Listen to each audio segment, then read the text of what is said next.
All right, dear student, who will tell me the two groups which are present in the kingdom plant? Who will tell me? Raise your hand and then tell me. Who will tell? First two group. Cryptogams, phenologams. Okay, very nice. First group cryptogam, second group phenologam.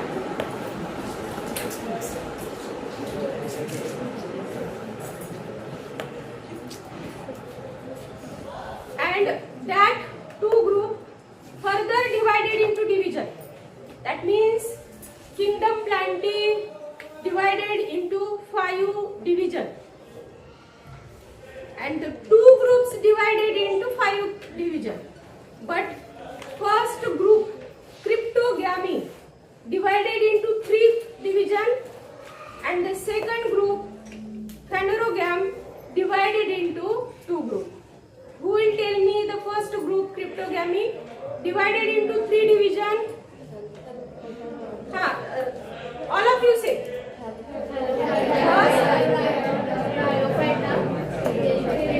First, Thallophyta.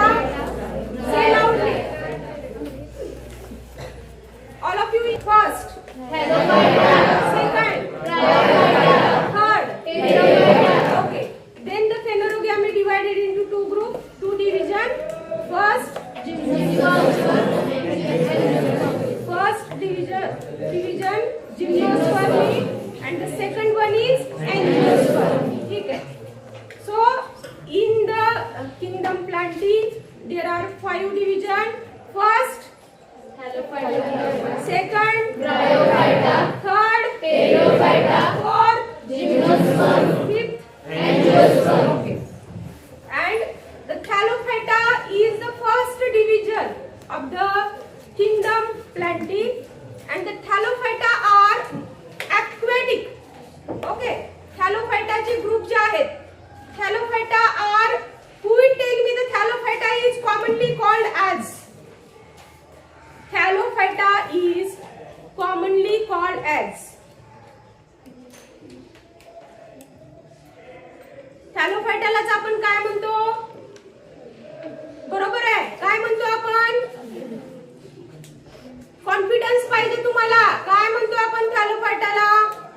Algae. Thallophyta is the group of algae. All algae which is present in one group, that group are called as Thallophyta. And the Thallophyta aquatic. So aquatic means marine as well as fresh water. Okay. And the Thallophyta is unicellular, also multicellular, filamentous, body structure. Then not differentiated into root, stem and leaves. Okay, there is a common information about Thallophyta, and today we are going to learn about the Thallophyta, the types of the Thallophyta. Yesterday we discussed about the types. First type, who will tell me the first type? First, Chlorophyceae. Chlorophyceae is also called as green algae. Then the second is Phaeophyceae. Say loudly, Phaeophyceae.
and characters.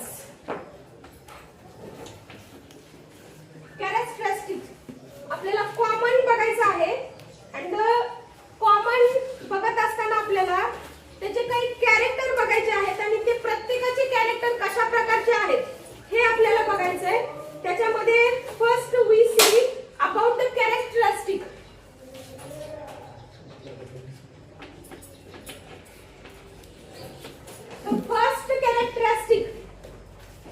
First characteristic of these three types.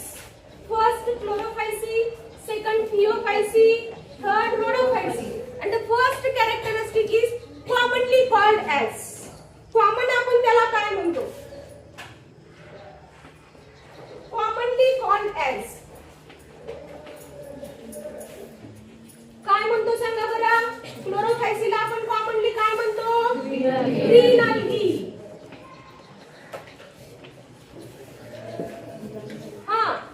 Brown and red. Okay. Then the second characteristic feature किंवा second त्याचे एक वैशिष्ट्य काय आहे? Found in. कुठे ते आढळतात? Found in. बघा chlorophycy, mostly chlorophycy found in fresh water and rarely found in marine water as well as brackish water. नवीन एक कन्सेप्ट इथे आलेला आहे. Mostly found in. आपल्याला मोस्टली कुठे बघायचं आहे? हे mostly fresh and rarely brackish marine. Fresh water म्हणजे कुठलं? फ्रेश वॉटर म्हणजे रिव्हरचं वॉटर, पॉन्डचं वॉटर, त्याचबरोबर लेकचं वॉटर, तळ्यातलं पाणी, fresh water. Then really brackish water आणि मराईन वॉटर. मराईन म्हणजे salt water which is found in the sea, ocean म्हणजे समुद्राचं जे पाणी आहे त्याला आपण काय म्हणतो? मराईन वॉटर असं म्हणतो. But the brackish is slightly salty. म्हणजे कसं ज्यावेळेस फ्रेश वॉटर आणि मराईन वॉटर मिक्स अप होतंय ते जे वॉटर आहे म्हणजे ते वॉटर कसलं असतं? Slightly salty. नॉट मोस्ट खूप साल्टी म्हणजे पूर्ण साल्टी नाही, स्लाइटली साल्टी. त्याला आपण ब्रॅकिश वॉटर असं म्हणतो. लक्षात ठेवा. ह्या तिन्ही टाइपच्या वॉटर मध्ये आपल्याला ही ग्रीन अल्गी बघायला मिळते. Then brown algae found in mostly marine. लक्षात घ्या, mostly marine. Mostly marine and rarely fresh. Red algae, mostly marine.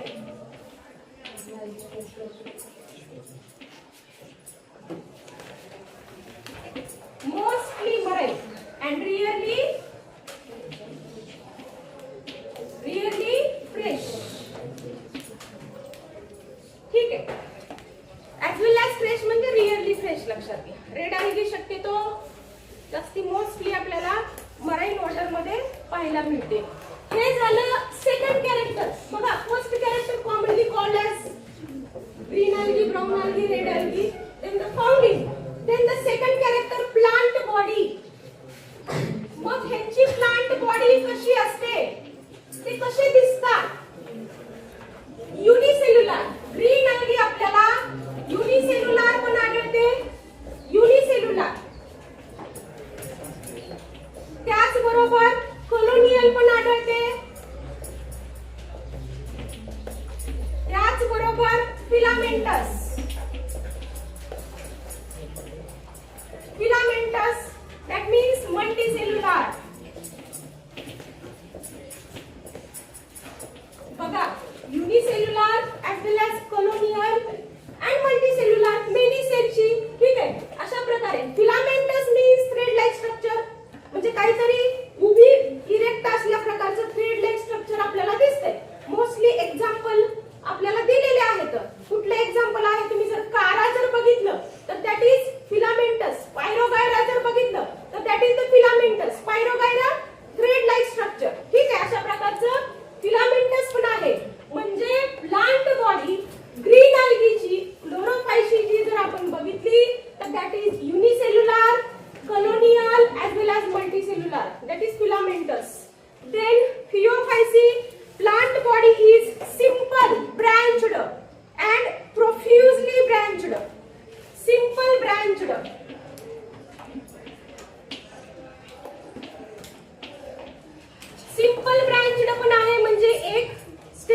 Structure काहीतरी देठासारखं, त्याला एक दोन ब्रांच, अशा प्रकारचे simple branching.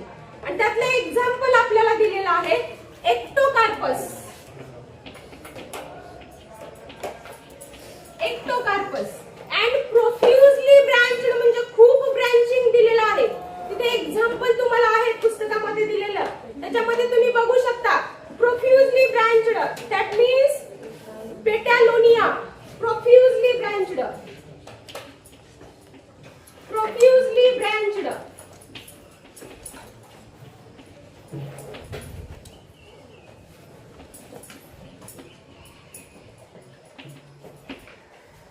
Phaeophysi plant body is simple branched. The example is Ectocarpus. And profusely branched example is Petallonia. Then the Phaeophysi brown algae body is differentiate into hold flask, stalk that is called as strip, and the leaf-like structure that is called as frond. लक्षात घ्या. Not plant, not a tree, but look like a small tree. Look like म्हटलेलं लक्षात घ्या. आणि ते जे काही part आहेत ते तीन ह्याच्यामध्ये डिवाइड आहेत. फर्स्ट इज होल्ड फ्लास्ट, म्हणजे ज्याला खाली सबस्ट्रॅटम असतो, ज्या आधारावरती बॉडी उभारलेली आहे, खालचं जे आहे, जसं ट्री आहे, झाडं मोठी मोठी असतात, ते कशाच्या आधारावर उभारली असतात? रूटच्या. Root like structure but not a root, that is called as holdfast. Hold fast. And stalk like structure, data circle structure, that is called as strip. And leaf like structure, but not a leaf, but that structure called as frond. Baga, body is differentiate into hold fast, strip and frond. And in that Phaeophysi brown algae, the simple branching is also found, and profusely branched tree, profusely branching is also found. हे दोन्ही प्रकार आपल्याला याच्यामध्ये बघायला मिळतात. Then Rhodophysi body is thalloid. Thalloid. Thalloid body, multicellular. Multicellular.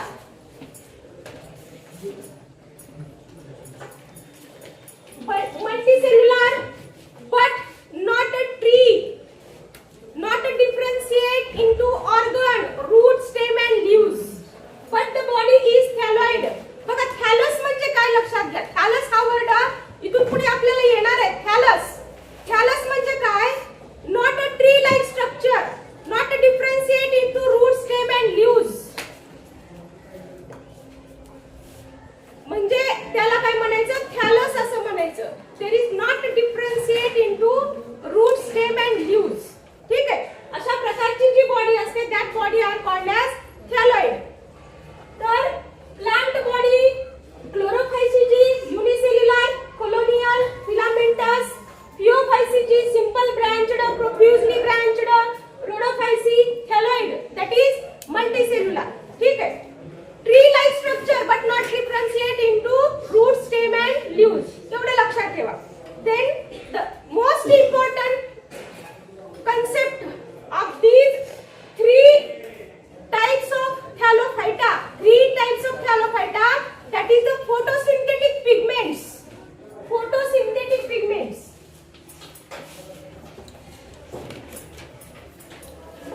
Photosynthetic pigments. And the photosynthetic pigment is in the chlorophysi, that is green algae, chlorophyll A and chlorophyll B is present. Chlorophyll A and chlorophyll B. Then in the Phaeophysi, chlorophyll A, chlorophyll B and one another photosynthetic pigment is fucoxanthin. Chlorophyll A, chlorophyll B and fucoxanthin. Fucoxanthin.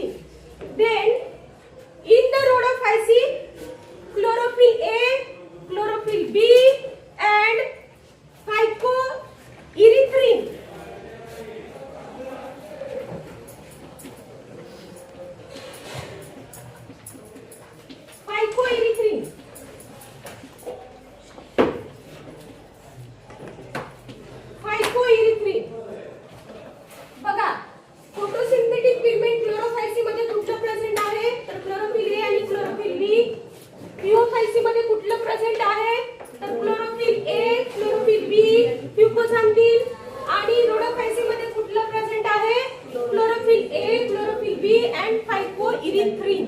Okay. Then the stored food material. आता stored food material च्या आधी आपण cell wall बघू. Cell wall is made up of which material? Cell wall. The cell wall contains cellulose. Made up of cellulose. Then Phaeophyce, the cell wall is made up of mannitol, laminarian and starch. Mannitol. Mannitol. Laminaria.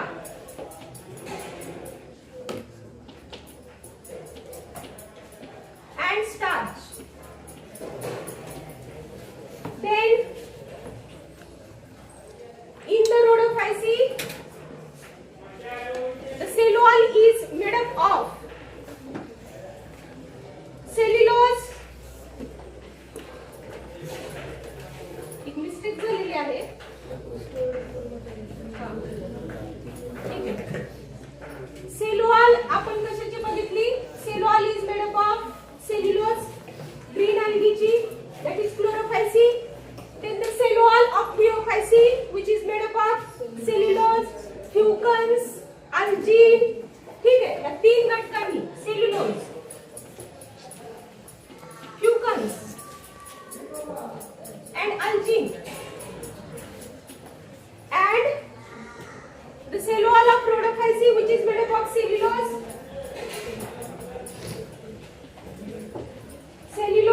pectin, glued with other carbohydrates. Pectin, glued with other carbohydrates.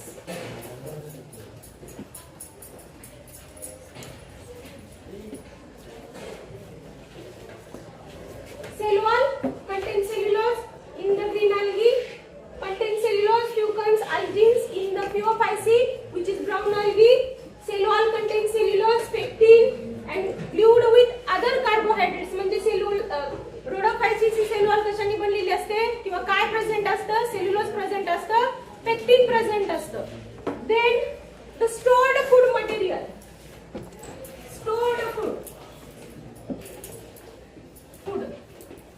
Stored food in the Chlorophyce is starch. आणि ते कुठे present असतात? तर पायरिनॉइड्स मध्ये.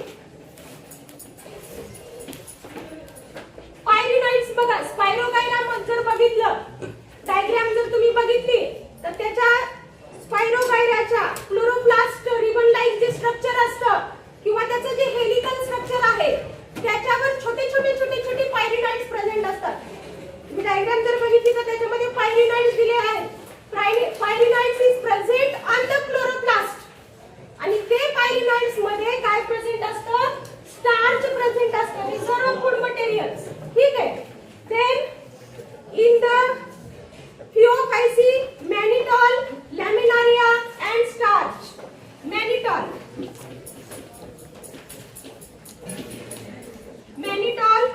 laminaria,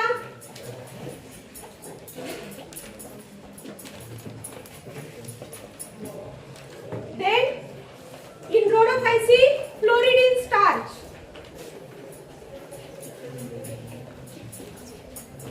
Fluoridine starch.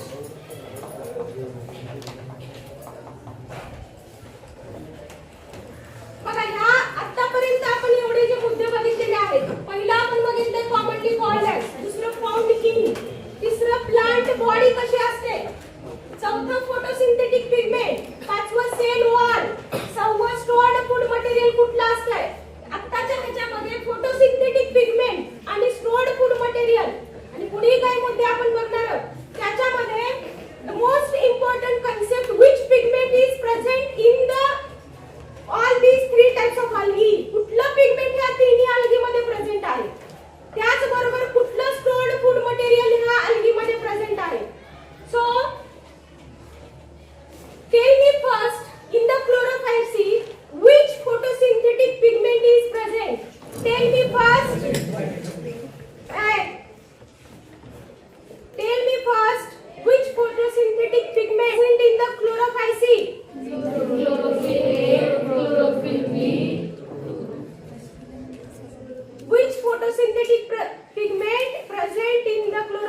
बी फायटोइरिथ्रिन. हा से chlorophyll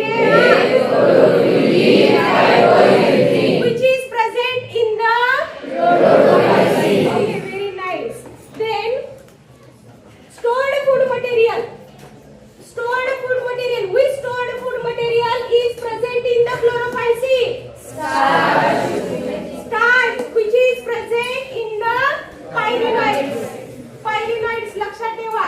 Pyrenoids is a structure which is present on the chloroplast, and that pyrenoids reserve food material is present starch and proteins. Starch बरोबर protein सुद्धा present असतं लक्षात घ्या. ठीक आहे. Then which reserve food material, stored food material is present in the pheophyce? Mannitol. First mannitol. Second laminaria. And third is starch. Okay. Three reserve food material. Then the rhodophyce. Which reserve food material is present? Fluorodian starch. काय? Fluorodian starch. Fluorodian starch is present in Fluorodian starch reserve food material present in rhodophyce. And rhodophyce is what? Red algae. Okay, very nice. The next point. That next point is vegetative reproduction. Vegetative reproduction.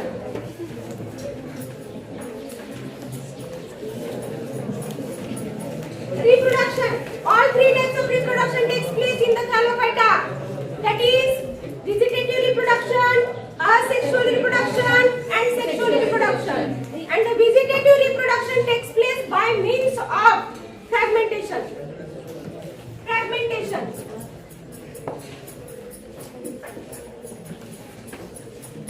In the chlorophyce, fragmentation in the pheophyce.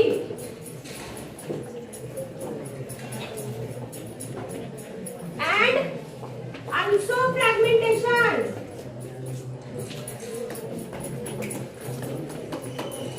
बघा, what is fragmentation? समजा chlorophyce, pheophyce, rhodophyce. कोणताही member असू द्या लक्षात घ्या. त्याचा fragment तुटून जर खाली पडला तर तो रुजतो आणि नवीन इंडिव्हिज्युअल म्हणून वाढतो लक्षात घ्या. फ्रॅगमेंट म्हणजे तुकडा. Okay. The vegetative reproduction by means of fragmentation हे लक्षात ठेवा. Then economic importance. Sexual reproduction also takes place. Asexual reproduction also takes place. Then the second point.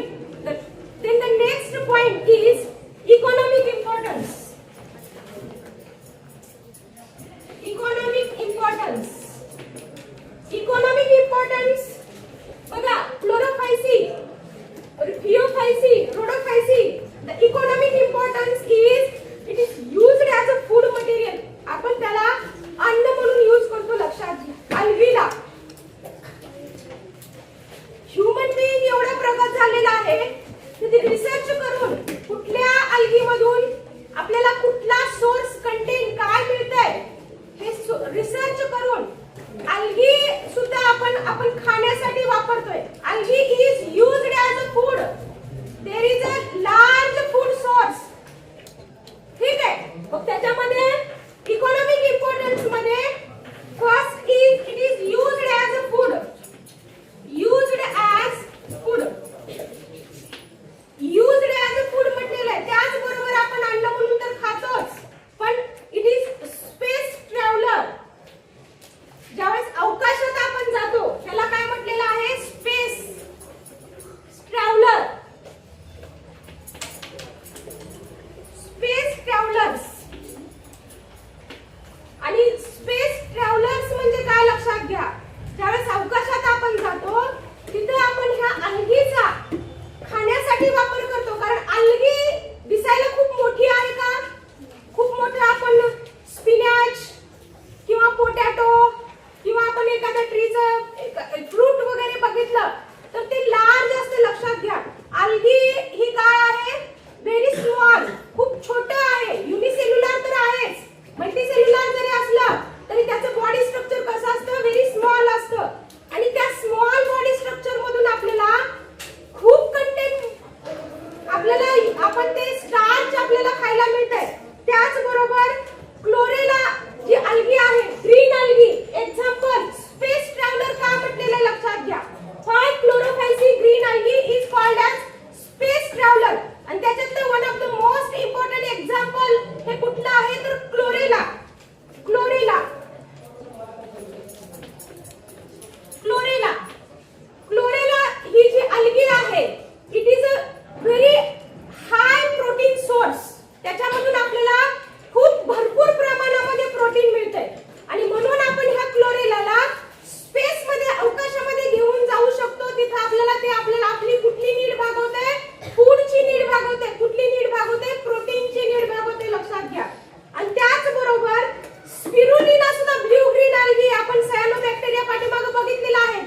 and used for the production of the hydrocolloid असं म्हटलेलं आहे.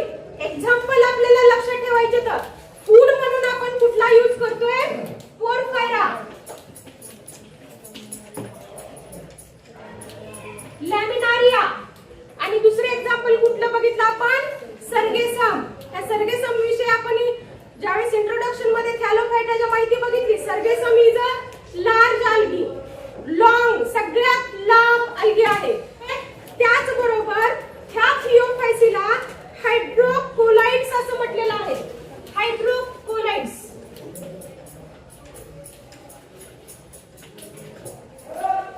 हायड्रोकोलाइड्स म्हणजे काय लक्षात घ्या. हायड्रोकोलाइड्स म्हणजे काय?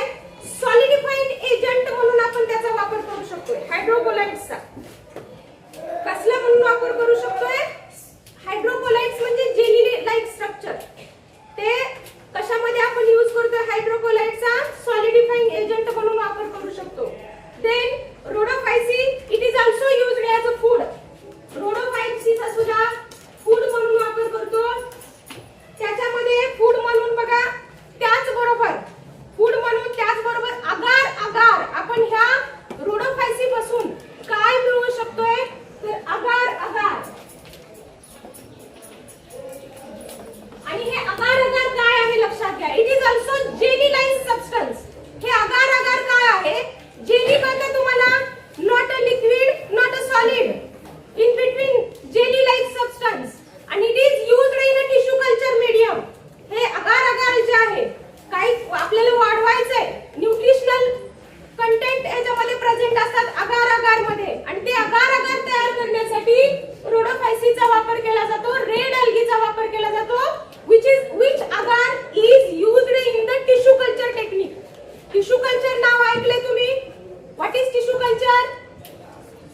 झालेलं आहे, लक्षात घ्या. झालेलं आहे तुम्हाला 10वी पर्यंत तुम्ही हे टिश्यू कल्चर हे नाव ऐकलंय का कुणी? ऐकलंय? What is tissue culture? Tissue culture म्हणजे काय? टिश्यू कल्चर म्हणजे काय लक्षात घ्या.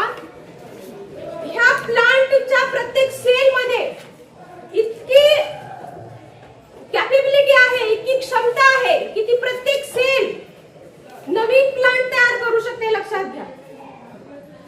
इन द लॅबोरेटरी मध्ये हे अगार अगार वापरून, एक न्यूट्रिशनल लिक्विड वापरून, कॅलस कल्चर त्याला म्हणतात.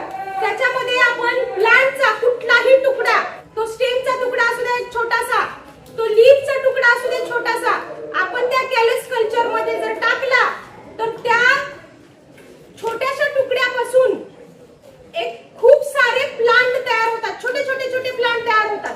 आणि ते छोटे छोटे प्लांट आपण काढून कुंडीमध्ये लावतो. मग ते थोडेसे मोठे होतात आणि नंतर आपण ते लँडवर लावू शकतो. अशा प्रकारचं.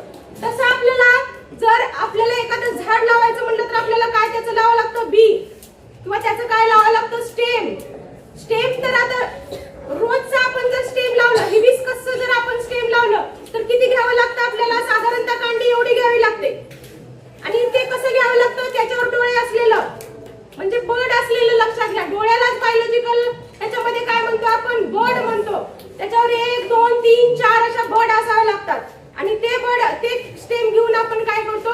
जमिनीमध्ये, मातीमध्ये ते लावतो. पण त्या स्टेमच्या छोट्याशा, अगदी मायन्यूट, एकदम छोटासा स्मॉल तुकडा सुद्धा घेऊन आपण त्याच्यापासून 5-6 हिबिस्कसची झाडं तयार करू शकतो. हे कशामुळे? टिश्यू कल्चर असं म्हटलेलं आहे. तुकडा म्हणजे काय? तर सेल्स, म्हणजे त्या प्लांटच्या टिश्यू. आणि त्या टिश्यू आपण लावून त्या झाडाच्या काय करू शकतो? खूप साऱ्या जाती आपण तयार करू शकतो. ऍज सेम टू सेम, जसं झाड आहे तसंची तसं नवीन प्लांट तयार होतं. लक्षात घ्या. अगदी हुबेहूब. मग हे कशामध्ये करतोय आपण? ज्या झाडाला सीडच येत नाहीत त्या झाडाचं आपण टिश्यू कल्चर करतो. For example banana. त्या टिश्यू कल्चर मध्ये अगार अगार लागतं आणि ते अगार अगार रेड अल्गी पासून तयार केलं जातं, रोडोफायसी पासून तयार केलं जातं. त्याचबरोबर आणखीन आपल्याला बघायचंय एक पॉइंट राहिलेला आहे. क्लोरोप्लास्ट जे आहे हे कशामध्ये? थॅलोफायटामध्ये प्रेझेंट आहे. आणि there are various types of shapes are present in the chloroplast.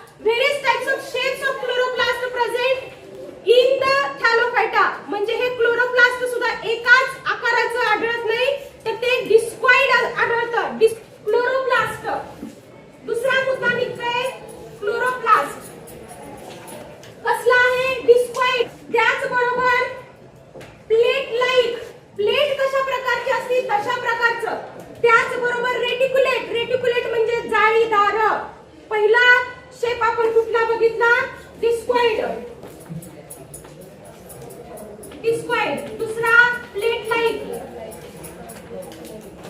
त्याच्यानंतर पुढचा जो आहे तो रेटिक्युलेट. रेटिक्युलेट वर्ड सारखा येणारे लक्षात घ्या पुढं. रेटिक्युलेट म्हणजे जाळी. जसं पानामध्ये रेटिक्युलेट व्हेनेशन असतं. मँगोचं पान बघितलं, आंब्याचं पान, त्याच्या शिरा बघितल्या तर कशा असतात? पहिली मेन शीर, पुन्हा दुसरी उपशीर, पुन्हा त्याला आणखीन उप, पुन्हा त्याला उप. ते जे शिरा प्रेझेंट आहे दॅट व्हेन्स आर प्रेझेंट रेटिक्युलेटली, म्हणजे कसं जाळीदार असल्यासारखं. तसं ह्या थॅलोफायटामध्ये जे क्लोरोप्लास्ट प्रेझेंट असतं ते रेटिक्युलेट पण असतं, प्लेट लाईक पण असतं आणि डिस्कॉइड पण असतं. The fourth one is cup shaped. Cup shaped आणि कप शेप्ड जर तुम्हाला बघायचं असेल तर पुस्तकामध्ये क्लामायडोमोनस दिलेला आहे. ह्या क्लामायडोमोनस मध्ये कपाच्या आकाराचं क्लोरोप्लास्ट प्रेझेंट आहे. कप शेप्ड बघा तिथे हिरवं दिलेले आत आणि त्याला क्लोरोप्लास्ट असं म्हटलेलं आहे. That shape cup shaped. ठीक आहे. त्याच्यानंतर रिबन लाईक. रिबन लाईक जर बघायचं असेल तर स्पायरोगायरा बघा. स्पायरोगायरा मध्ये रिबन लाईक क्लोरोप्लास्ट आहे. स्पायरोगायरा मध्ये काय आहे? रिबन लाईक आणि त्यालाच आपण काय म्हणतोय? Coiled helical structure. ठीक आहे, अशा प्रकारचं. आणि हे झालं क्लोरोप्लास्ट. काय बघितलेलं आहे? थॅलोफायटाचे टाइप्स बघितलेले आहेत. क्लोरोफायसी, थिओफायसी, रोडोफायसी, क्वाइल्ड बघितलेले आहेत. Coiled wise commonly called green algae, brown algae, red algae, found in mostly fresh, rarely marine, mostly marine, rarely fresh, mostly marine, rarely fresh. ठीक आहे. ह्या वेळी जर तुम्ही गेलात तर तुमच्या लक्षात